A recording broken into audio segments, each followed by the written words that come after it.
ये कहानी शुरू करने से पहले आपसे निवेदन है कि बड़ों की सलाह का पहला भाग देखिए। वीडियो की लिंक डिस्क्रिप्शन में है।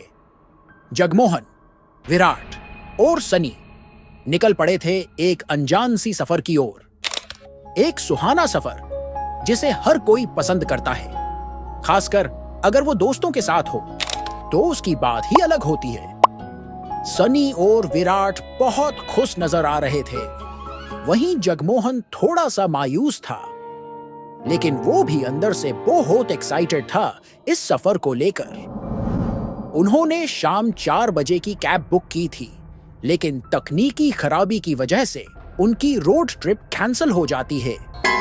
विराट अपने फोन पर चेक करके बताया कि शाम 7 बजे की बागी रथी एक्सप्रेस है जो कि पालमपुर की ओर जाती है। तीनों ने झटपट ट्रेन की टिकट बुक कर लेते हैं और स्टेशन की ओर निकल पड़ते हैं। ट्रेन अपनी पूरी रफ्तार से चल रही होती है। बाहर मस्त सुहाना ठंडी हवाएं चल रही होती है जो कि सफर को प्रेरणा दे रही होती है। वो तीनों ट्रेन की चाय पकौड़े के साथ सफर का आनंद ले रहे होते हैं। ट्रेन एक प्लेटफॉर्म पर खड़ी थी। तीनों स्टेशन पर आते जाते राहगीरों को यूं ही देख रहे होते हैं। तभी प्लेटफॉर्म के एक सीट पर सोया हुआ तांत्रिक उठ बैठा। वो तीनों को गुस्से से घूरते हुए चिल्लाते हुए कहा कि मत जाओ, मत जाओ। पालमपुर की उस हवेली में वो अब भी अपने शिकार का इंतजार कर रही है। भूखी है, वो खा जाएगी तुम तीनों को, मत जाओ। तीनों हैरतंगेज नजरों से उस तांत्रिक की ओर देख रहे होते हैं, क्योंकि वो तीनों पालमपुर के उस महल में जा रहे हैं। ये बात इस तांत्रिक को कैसे पता? तभी ट्रेन का हॉर्न बजती है और ट्रेन धीरे धीरे रवाना होना शुरू हो जाती है। वो तांत्रिक अब भी स्टेशन पर खड़ा चिल्लाए जा रहा था। वो इनको जाने से मना किए जा रहा था। जगमोहन को अब थोड़ा थोड़ा डर लगने लगा। जगमोहन को ऐसे डरते देख विराट और सनी ने उसे सहारा दिया और समझा दिए कि वो जरूर कोई पागल होगा और सबको यही बात बोलता होगा। और उसका तुक्का इस बार सही भी बैठ गया। बस ये महज एक कोइंसिडेंस थी और कुछ नहीं। ट्रेन अपनी रफ्तार से चल रही होती। विराट अपनी गर्लफ्रेंड से बातें कर रहा होता है। सनी अपने मोबाइल में हॉरर वीडियोस देख रहा होता है और जगमोहन ईयरफोन लगाए गाना सुनते हुए झपकी ले रहा होता है। जगमोहन सपने में देखता है कि उसकी दादी उसे पालमपुर जाने से मना कर रही होती। ये सब देखते हुए जगमोहन हैरानी से जाग जाता है तो देखता है कि ट्रेन एक रेलवे क्रॉसिंग पर रुकी हुई होती है। जगमोहन विराट से सवाल करते हुए बोलता है कि ट्रेन कितनी देर से रुकी हुई है? इस पर विराट ने जवाब देते हुए कहा कि आधे घंटे से तो रुकी हुई है। तभी एक ट्रेन तेजी से गुजरती है और 10 मिनट बाद इनकी ट्रेन भी खुल जाती है। कुछ ही घंटों में तीनों पालमपुर स्टेशन पहुंच जाते हैं। स्टेशन पर उतरते ही तीनों ने एक रिक्शा लिया और चालक से पालमपुर पुरानी हवेली चलने को कहा।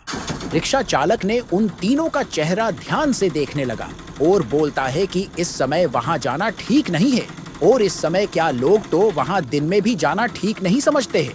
आप लोग शहरी हो, आप लोग को उस हवेली का इतिहास नहीं पता होगा। इतने में विराट ने कहा कि अरे यार, ये बड़ों की फालतू सलाह ना, बस आप इतना बताओ कि आप वहां चलोगे कि नहीं।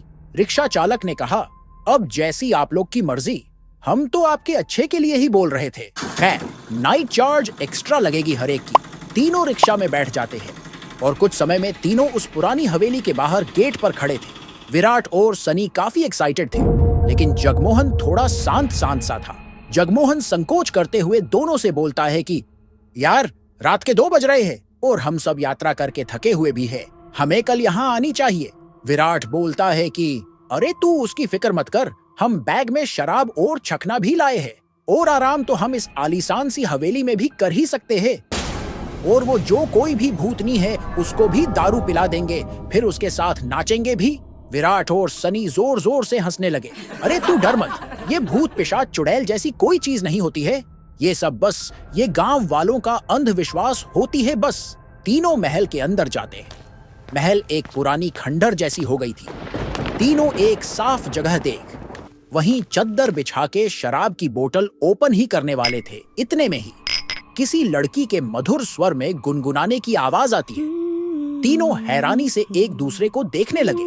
सनी ने कहा, इतने रात गए इस खंडर वीराने महल में एक लड़की क्या कर रही है? विराट ने जवाब दिया कि शायद ये यहाँ रहती होगी। तभी एक घने अंधेरे कोने से किसी के दर्द से कराहने की आवाज आती है। बचाओ, कोई है तो मेरी मदद करो। क्या कोई है? सनी उठा खड़ा हुआ और दोनों से बोलता है कि तुम लोग रुको, मैं देख के आता हूँ। सनी अपने मोबाइल की फ्लैशलाइट चालू करके उस आवाज की ओर बढ़ रहा होता है, लेकिन वो उस आवाज के जितने करीब जा रहा होता है, वो आवाज उसे उतनी ही दूर से आ रही होती। सनी को गए काफी वक्त बीत गए थे। विराट जगमोहन को रुकने के लिए बोलता है, लेकिन जगमोहन भी बोलता है कि उसे अकेले में डर लगेगा, तो वो भी साथ चलेगा सनी को ढूंढने। दोनों मोबाइल के फ्लैशलाइट के सहारे सनी को आवाज देते हुए उसे ढूंढ रहे होते हैं। कुछ दूरी चलने पर उन्हें सनी की जोर से चिल्लाने की आवाज आती है। वो भागते हुए उस आवाज की ओर जाते हैं, लेकिन वहां कोई नहीं होता है। तभी उन्हें अपने आसपास किसी के होने की आभास होती है। एक पायल की आवाज होती है और एक औरत के हंसने की आवाज, वो जैसी इनके गोल गोल चक्कर काट रही हो, लेकिन इन्हें फ्लैशलाइट में कोई नहीं दिख रहा होता है। ये दोनों अब डर से कांपने लगे थे। ये दोनों अब हनुमान जी का नाम लेते हुए भागने लगे, लेकिन थोड़ी दूर जाने पर इनके कदम रुक जाती है। इनकी धड़कने की रफ्तार अब बढ़ती चली जा रही होती है, क्योंकि इनके सामने सनी की लाश पड़ी हुई थी। पूरी नग्न, उसके पूरी शरीर पर खरोंचे और काटने के निशान थे और उसके पेट से कुछ मांसपेशी बाहर को झांक रहे होते हैं। ये बिल्कुल वैसा ही दृश्य था जैसा कि जगमोहन की दादी ने उसको कहानी में बताया था। तभी इनको इनके पीछे से वही पायल की आवाज अपनी ओर आती सुनाई पड़ती है। वो चांद की रोशनी से साफ देख पा रहे थे कि सामने एक औरत खड़ी है जिसके पैर उल्टी है। वो इनकी ओर एक बड़ी ही खतरनाक हंसी चेहरे पर लेकर इनकी ओर बढ़े जा रही होती है। दोनों अब डर के मारे रोने लगे थे। विराट घुटनों पर बैठ के यहाँ आने की माफी मांगने लगता है। वहीं जगमोहन एकदम जम गया था। वो पिचल पेरी चुड़ैल पास में आती है और विराट को गर्दन से पकड़ के उठती है और उसका गला उसके धड़ से अलग कर देती है और उसकी सरसराती खून पीने लगती है। उसके बाद वो अपनी लाल आंखों से जगमोहन को देख मुस्कुराती है। तभी एक सफेद सा साया आता है और उस पिचल पेरी को घेर के जकड़ लेती है।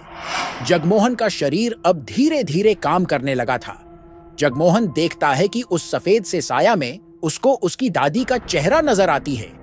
जगमोहन अपनी दादी को शुक्रिया कहता हुआ भागता है और उस महल से कई दूर जाके रुकता है। उसमें अब पीछे मुड़ के उस महल की ओर देखने तक की हिम्मत नहीं हो रही होती है। यहाँ तक वीडियो को देखने के लिए आपका बहुत बहुत शुक्रिया। और अगर आपके पास भी कोई कहानी है और उसे आप हमारे साथ शेयर करना चाहते हो तो हमें जीमेल पे या तो इंस्टाग्राम पर डीएम कर सकते हैं। और जाते जाते ये जरूर बताते हुए जाइएगा कि आपको कहानी कैसी लगी। फिर मिलेंगे आपसे एक और न्यू वीडियो के साथ। शुभ रात्रि।